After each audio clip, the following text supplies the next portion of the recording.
pastor Heraldo me fez lembrar, na sua oração, nós tivemos essa semana um fato aqui interessante, no sentido de que eu consegui fazer uma leitura muito mais do que apenas uma tentativa de assalto. Durante a semana nós tivemos aqui na nossa igreja um rapaz, eu acho que de rua, ele com um pedaço de pé de cabra, ele tentando arrombar aqui a porta, tentava forçar aqui a porta. E aí o Rogério, esse irmão que eu de vez em quando está presente aqui, como Deus transformou o Rogério era 11 horas da manhã, algo assim, muito gente passando, e ele com a pé de cabra tentando arrombar ali a porta. E o Rogério ficou gritando o que ele estava fazendo, e ele falou para o Rogério cuidar lá da vida dele, que dessa parada ali era ele que estava cuidando. Até que o Rogério chamou o Roberto e o Chicão, gritou o nome aí quando eles desceram, ele saiu correndo e foi embora. Bem, um fato, ele não ia conseguir jamais, um pé de cabra, aquela porta ali já é difícil de abrir com chave, imagina, um pé de cabra já é complicado. Mas eu fiz uma leitura, porque essa igreja ela se move com uma manifestação de Deus, e ao longo desses anos eu tenho vivido dessa maneira, algo assim extraordinário o Senhor tem feito.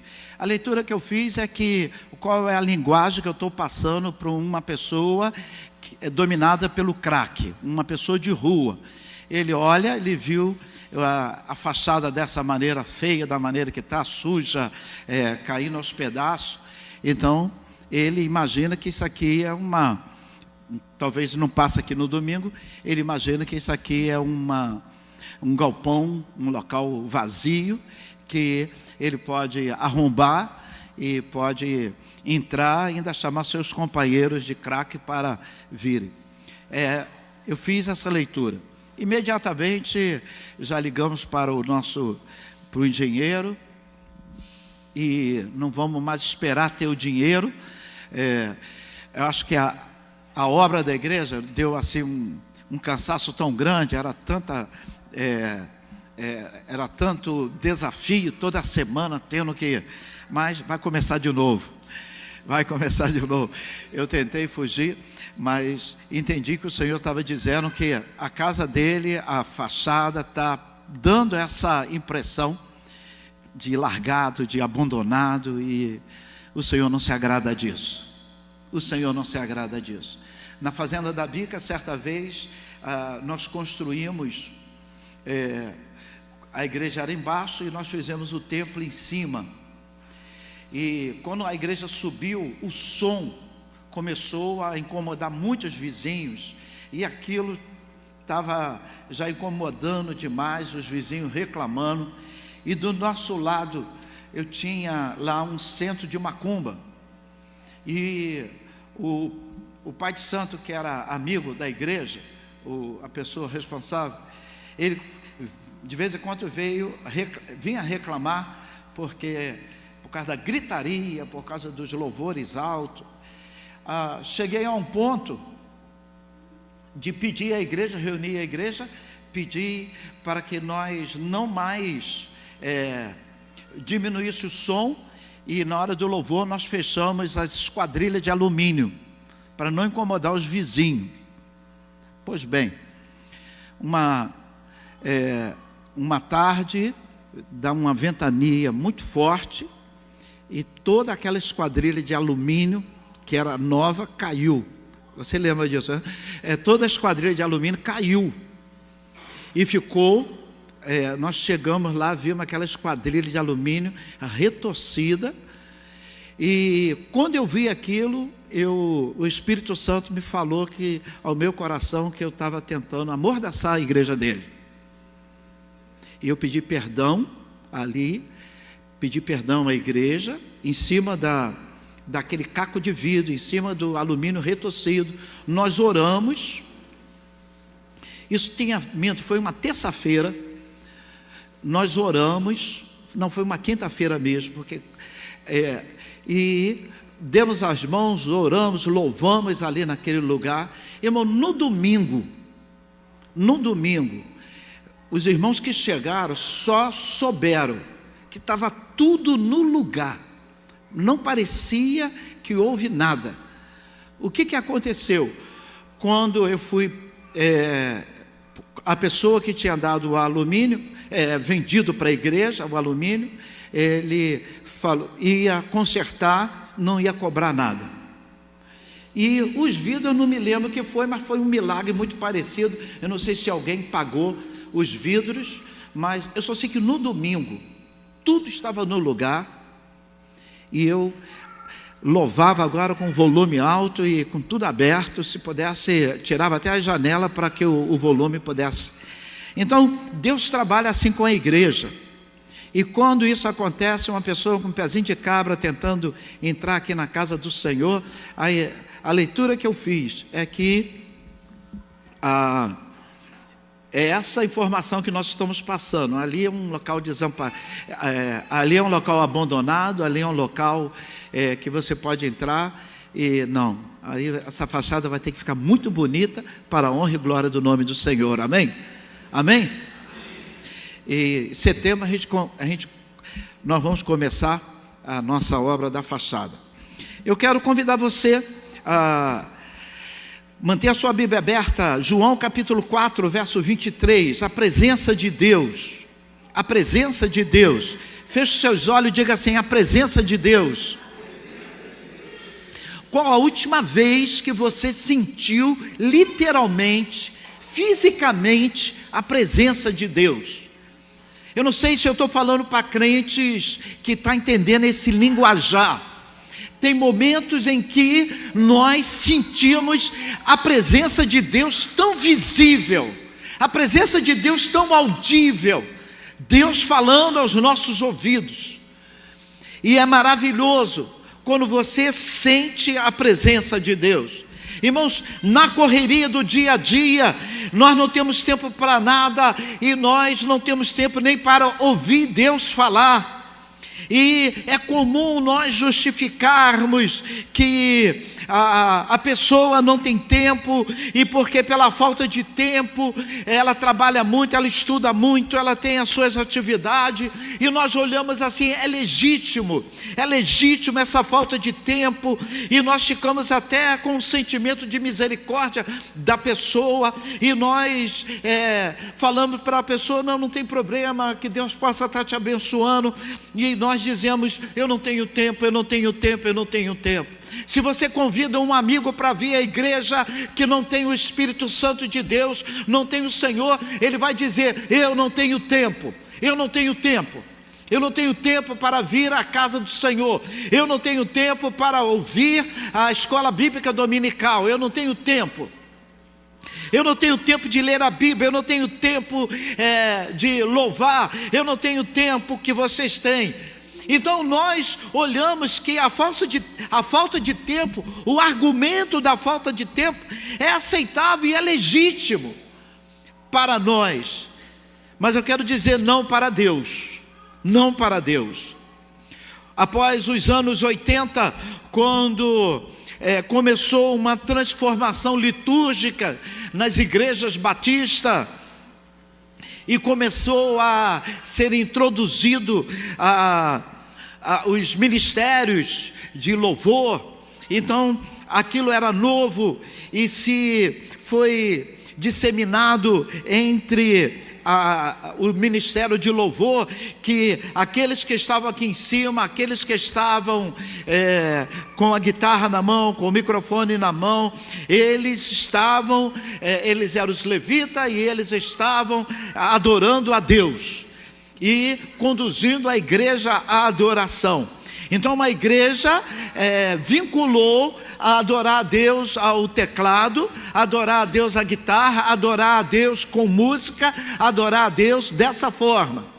Mas eu quero dizer para você que a adoração a Deus é muito mais do que tocar um instrumento. A adoração a Deus é muito mais do que estar fazendo algo aqui no altar. A adoração a Deus tem que ser algo que precisa ser diário na minha vida. A adoração é a presença constante de Deus. Então, em primeiro lugar, a presença de Deus é maravilhosa. E com a adoração, eu sinto a presença de Deus. Mais uma vez, João 4:23. Leia, por favor. João 4:23, toda a igreja.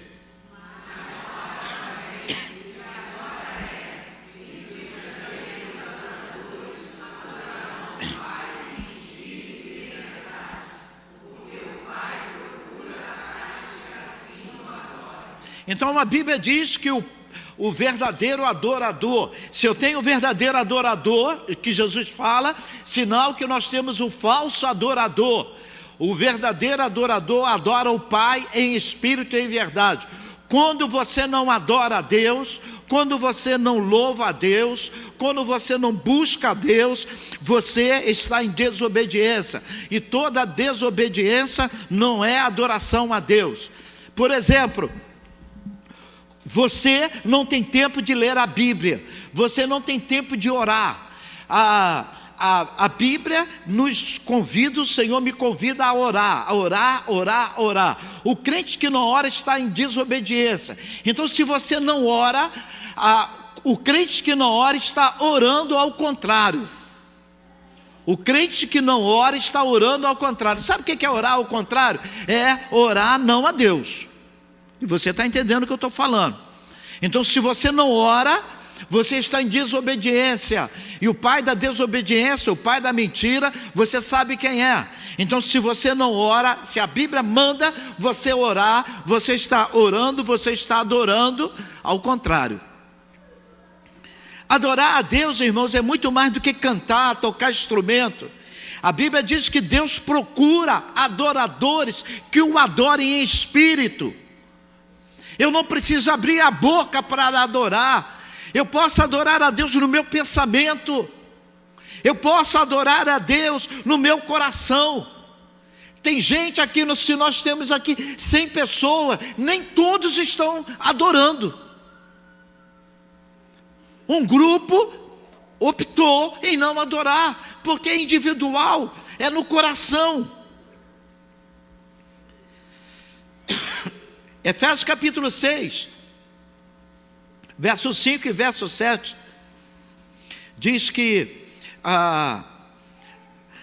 adorar a Deus visa agradar a Deus. Efésios 6, 5 e 7. Vamos lá. Vós, servo,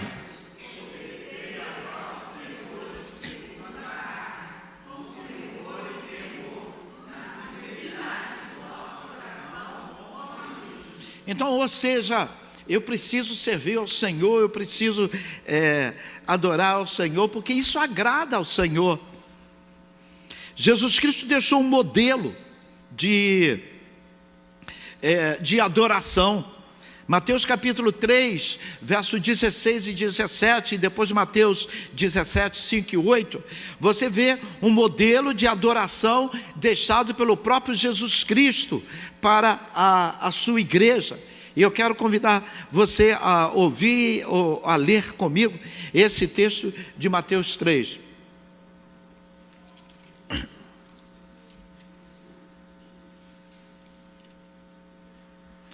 (16 e 17) diz assim: batizando Jesus, saiu logo da água, e eis que lhe abriram os céus, e viu o Espírito de Deus descendo em forma de pomba vindo sobre ele, e uma voz do céu que dizia: este é meu filho amado, em quem me comprazo, em quem eu tenho muito prazer. Por que que Jesus estava dando prazer ao Pai? Por que que Jesus estava dando alegria ao Pai?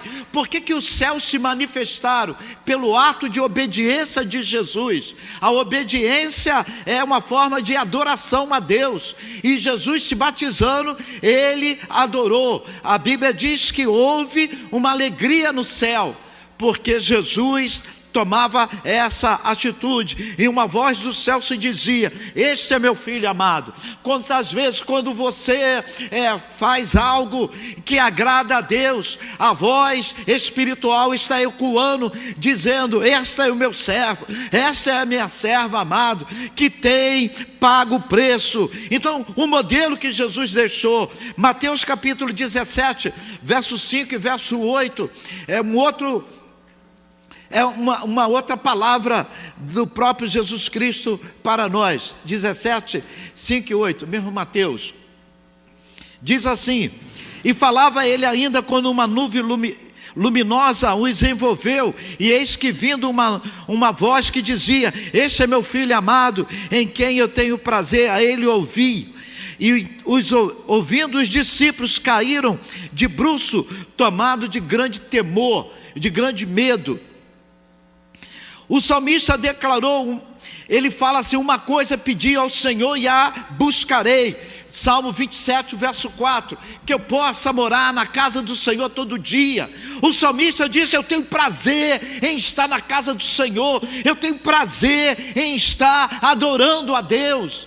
Meu irmão, quando você entra aqui neste lugar, em nome de Jesus, não permita que o celular, que é uma bênção, não é maldição não, ele atrapalhe você a adorar. Não permita que o irmão, que é bênção na sua vida, que o diácono que é bênção, que o pastor, que a pessoa que é parceira sua, te atrapalhe. Nada pode atrapalhar a nossa adoração ao Senhor. O Senhor busca adoradores que o adorem em verdade, porque o Senhor está dizendo assim: eu tenho visto muitos adoradores que diz que vão adorar.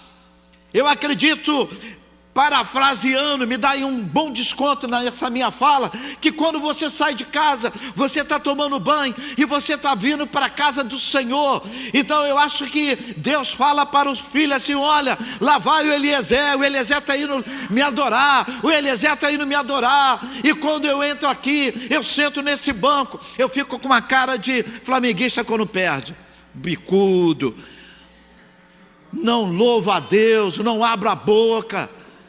E o pai tinha dito assim: olha, o Eliezer está indo adorar. Ou o filho disse para o pai: olha, o meu servo está indo adorar. E o pai deve falar assim: mas meu filho, eu não estou ouvindo nada, eu não estou ouvindo a adoração dele. Não é porque ele está com dor na garganta, ele não está me adorando no espírito. Uma coisa pedi ao Senhor e a buscarei: que eu possa ter prazer de estar na casa do Senhor. É isso que o salmista diz: prazer de estar na casa do Senhor. Segundo lugar, a presença de Deus promove na nossa vida, meu irmão, descanso. Sabe, crente cansado, a gente conhece muito crente cansado, é porque falta a presença de Deus. Êxodo 33, Moisés estava cansado. Aquele povo, realmente, a gente reclama de igreja, reclama de família. Já vi mãe dizendo assim: não aguento vocês, estou cansado, vontade de sumir. Moisés chegou para Deus e falou assim: a vontade que tem é sumir, a vontade que tem, esse povo me cansa. Moisés estava cansado. E o Senhor disse para Moisés que Moisés iria prosseguir, mas ele não iria. Ele ia mandar anjo, ia mandar nuvem, ia mandar diácono, ia mandar, mas ele mesmo não iria. Moisés tem um diálogo com Deus poderoso. Ele diz para o Senhor: não, sem a tua presença eu não vou. estou cansado. A resposta de Deus para Moisés é maravilhosa. Êxodo 33, verso 15 e 16, Deus diz para Moisés: a minha presença irá contigo, e a minha presença será descanso. Deus diz para Moisés assim: Moisés, só a minha presença vai ser suficiente para você ter descanso. Eu vejo, irmãos, quando nós estamos cansados, não adianta pedir o Silvano e a Márcia para ir lá para o Renovo. Não adianta, o Renovo é muito bom, um local, um motel maravilhoso, mas não vai resolver o seu problema. Você precisa da presença de Deus. Se a presença de Deus promove descanso, o Salmo 91, verso 2, diz que ela promove também confiança. O salmista disse que há uma promoção de confiança, não sei se é possível colocar. Salmo 91, 2. Vamos lá, toda a igreja. Direi ao Senhor, Ele é o meu Deus, o meu refúgio, a minha fortaleza, e nele confiarei. Então a presença do Senhor promove essa confiança. Olha, Ele é o meu Deus, Ele é o meu refúgio, eu tenho Deus no meu coração. Filipenses capítulo 4, verso 4 a 7, diz que a presença do Senhor, Deus promove alegria. Então você vê crente cansado, crente sem confiança, crente sem alegria, o que falta? Presença de Deus. Você tem a presença do pastor, do seu marido, da sua esposa, dos seus filhos, da sua igreja, mas você não tem a presença de Deus. Filipenses 4, de 4 a 7. Vamos lá, bem bonita a igreja.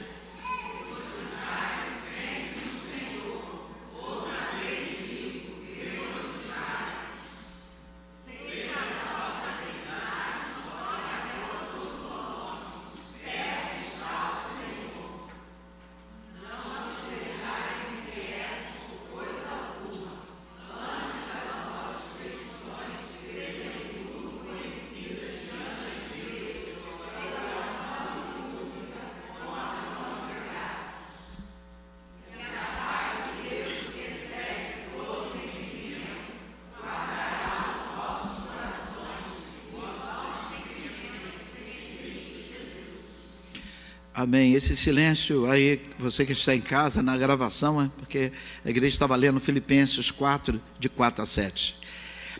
A presença de Deus é real, repita comigo. A presença de Deus é real. Quando o anjo veio, João capítulo 1, verso 14, o anjo vem e o anjo fala para Maria que Jesus iria nascer e era para botar o nome de Emanuel. Emanuel é Deus conosco. Então nós temos agora Deus conosco. João 1 verso 14 diz assim: o verbo se fez carne e habitou entre nós, cheio de graça, cheio de verdade, cheio de glória, como ungido do Pai. Mais uma vez, toda a igreja. E o verbo se fez carne e habitou entre nós, e vimos a sua glória como a glória do unigênito do Pai, cheio de graça e de verdade. Então a palavra que foi há tempo pregada pelos profetas, a palavra que foi anunciada, ela não era mais palavra. Agora o verbo se faz carne e o verbo habita entre nós. Por último, a presença de Deus promove avivamento. Não tem como entrar na presença de Deus, continuar como essa cara de defunto, não tem. A presença de Deus, quem está na presença de Deus é avivado. Na presença de Deus, quantas vezes o ministério de louvor está aqui louvando e eu não consigo, as lágrimas vêm aos olhos. Quando um louvor toca muito ao meu coração, eu sinto o peso da presença de Deus. E lá no Antigo Testamento você vê com a manifestação da glória de Deus a palavra kadosh, ou seja, uma presença pesada da glória de Deus na vida do seu povo. Kadosh, Kadosh, Kadosh. A presença de Deus promove avivamento. Irmãos, o pior inimigo do avivamento, sabe qual é? É aquilo que parece com avivamento, mas não é avivamento. É como Levítico capítulo 10, verso 1 disse que havia fogo estranho no altar. Irmãos, como é que você vai saber que o fogo é falso? Fogo é fogo. Se me mostrar o fogo, não, esse fogo é estranho. Mas para Deus ninguém esconde não. Deus, ele disse assim, esse fogo é estranho. Eu conheço até o fogo. Para você fogo é tudo fogo, mas para mim esse fogo é estranho. E o pior avivamento é aquilo que parece avivamento. E às vezes porque tem muito barulho, nós achamos que é avivamento. Avivamento vai produzir amor, vai produzir compaixão pelas almas, vai produzir algo de dentro para fora. Se você está vivendo um falso avivamento, você nunca vai buscar o verdadeiro avivamento. Então nós precisamos de um verdadeiro avivamento, e o verdadeiro avivamento vem com a presença de Deus. O avivamento é um contra-ataque de Deus através da sua igreja ao ataque à sua igreja. Não tenha... Eu vejo muito crente aí alarmado porque o Supremo, porque leis que estão sendo criadas contra a igreja. Fique tranquila. A igreja sobreviveu a leões, a igreja sobreviveu a fogo, a igreja sobreviveu à tentativa de todas as coisas. A igreja é sobrevivente, porque o Senhor diz, eu vou organizar a minha igreja e as portas do inferno não vai prevalecer contra a igreja. Irmãos, a Europa vivia um caos. De 10 casas, 7 casas eram prostíbulo. Você imagina o que era isso? A Inglaterra vivendo essa situação. Mas o Senhor promove, através de homens, grandes avivamentos na Europa. Começando pela Inglaterra, Escócia e por aí afora. O verdadeiro avivamento, irmãos, é um contra-ataque de Deus contra o ataque contra a igreja do Senhor.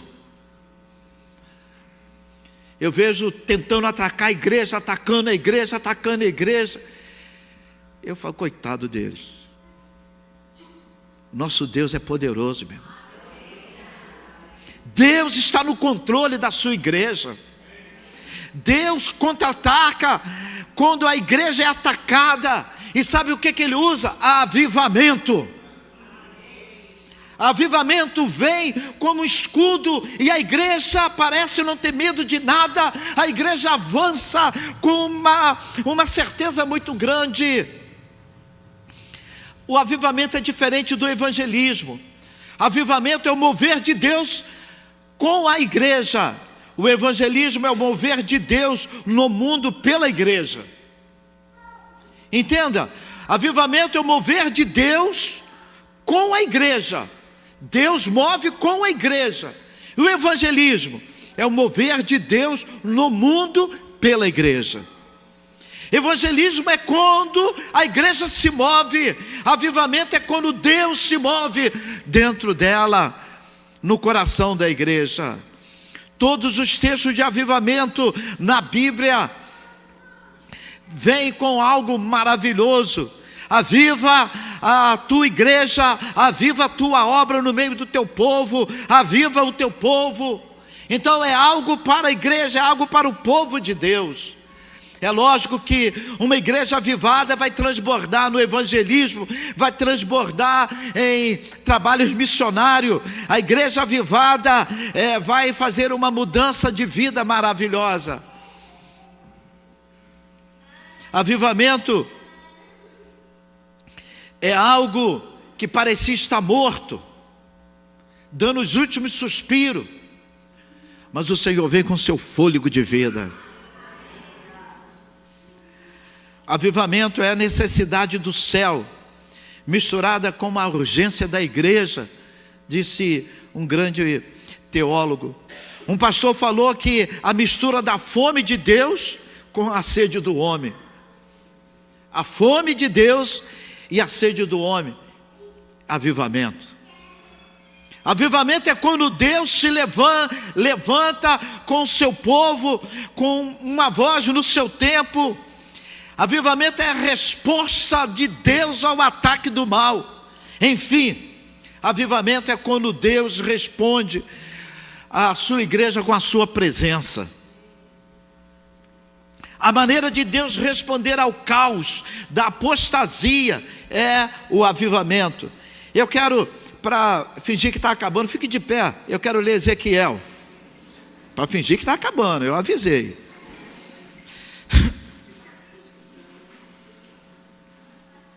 Joel capítulo 2. Verso 12. Ainda assim, preste atenção na palavra, ainda assim agora mesmo diz o Senhor, olha, o caos que estava instalado, convertei-vos a mim de todo o vosso coração, isso é com jejum, com choro, com pranto, rasgai os vossos corações e não as vossas vestes, como eles faziam muito. Convertei-vos ao Senhor vosso Deus, porque Ele é misericordioso, compassivo, tardio em irar-se, grande em benignidade, e arrepende-se do mal. Quem sabe não se voltará e se arrependerá, e deixar após si uma bênção, uma oferta de manjar e de libação para o Senhor vosso Deus. Tocai trombeta em Sião, promulgai um santo jejum, proclamai em assembleia solene, congregai a todo o povo, santificai congregação, juntai os anciões, reuni os filhos, juntai os que mamam, saiam o noivo da sua recâmara e a noiva do seu aposento, chore os sacerdotes, os ministros do Senhor, entre no pórtico do altar e ore. Poupe o teu servo, ó Senhor, e não entregue a herança ao opróbrio, porque as nações fazem escárnio dele, porque hão de dizer entre os povos, onde está o teu Deus? Aí, verso 28, e acontecerá que depois desse arrependimento, depois disso, e acontecerá que depois derramarei o meu espírito, vossos filhos e vossas filhas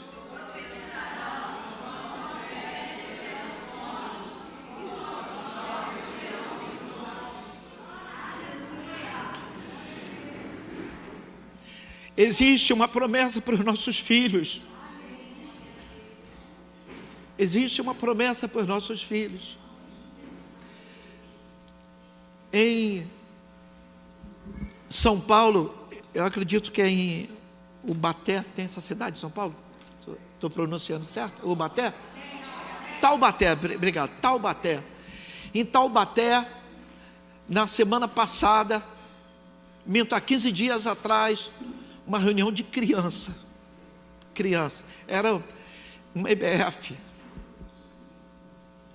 Deus derramou o seu Espírito sobre aquelas crianças, mais de 200 crianças.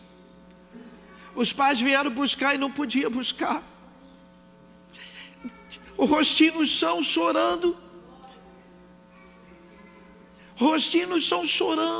orando a Deus, aquelas mãozinhas pequenininhas, para Deus, que coisa. Os vossos filhos profetizarão. Existe uma promessa de Deus para os nossos filhos. Existe uma promessa de Deus para os nossos filhos. Não abra mão disso, igreja. E como isso tudo vai acontecer? Com a presença de Deus. Com a presença de Deus. Não vamos aceitar o esfriamento. É normal a igreja esvaziar. Isso aconteceu na Europa e acharam normal, e hoje os grandes templos viraram boate. Não vamos aceitar isso aqui no Brasil. Que nossa geração assuma um papel. O domingo é do Senhor. O domingo é do Senhor. O Senhor deixa você dormir de tarde. Mas se tivesse o culto aqui das 3 horas da tarde, você teria que estar aqui. O domingo é do Senhor.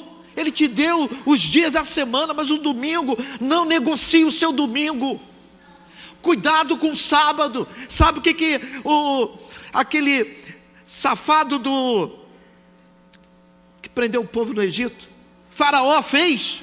Quando pedia para sair, ele dava mais trabalho, Ele disse assim: eu quero ocupar o povo. Se eu ocupar o povo, eles não vão ter tempo de ir adorar a Deus. Então, esse acúmulo de ocupação, às vezes é diabólico.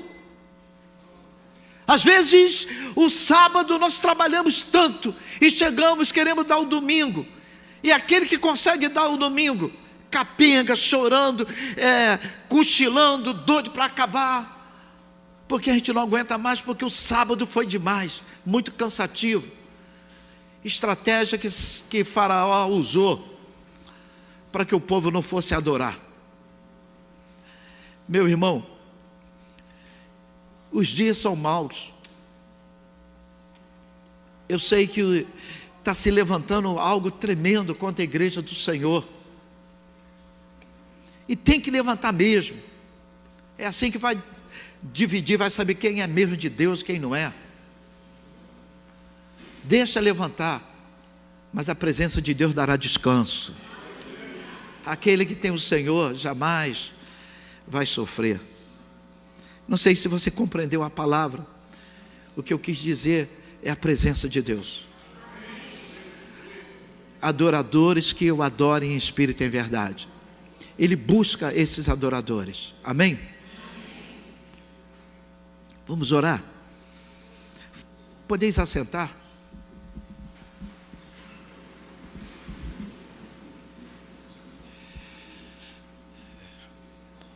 Tem um cântico antigo, eu pedi Joyce para me ajudar, o João a tocar, que não passe de nós o seu espírito.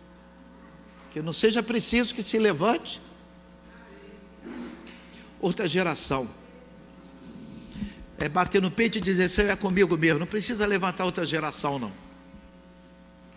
Da maneira que está, o filho da Elisa é Pedro. Da maneira que está, se nós não abrirmos os olhos, não vai sobrar nada para o Pedro. Nós precisamos, irmãos. Nós precisamos. Está mal, mas o Senhor, Ele tem a sua igreja. O profeta de Deus foi para o Senhor, falou assim: Senhor, mataram todo mundo, o Senhor não tomou conta da sua igreja, só eu fiquei. O Senhor falou para ele: inocente, bobinho, não sabe de nada, eu guardei. Repita comigo: eu guardei. O Senhor disse que Ele guardou.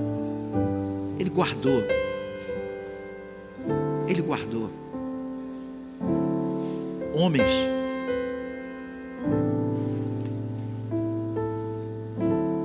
o Senhor quer te guardar.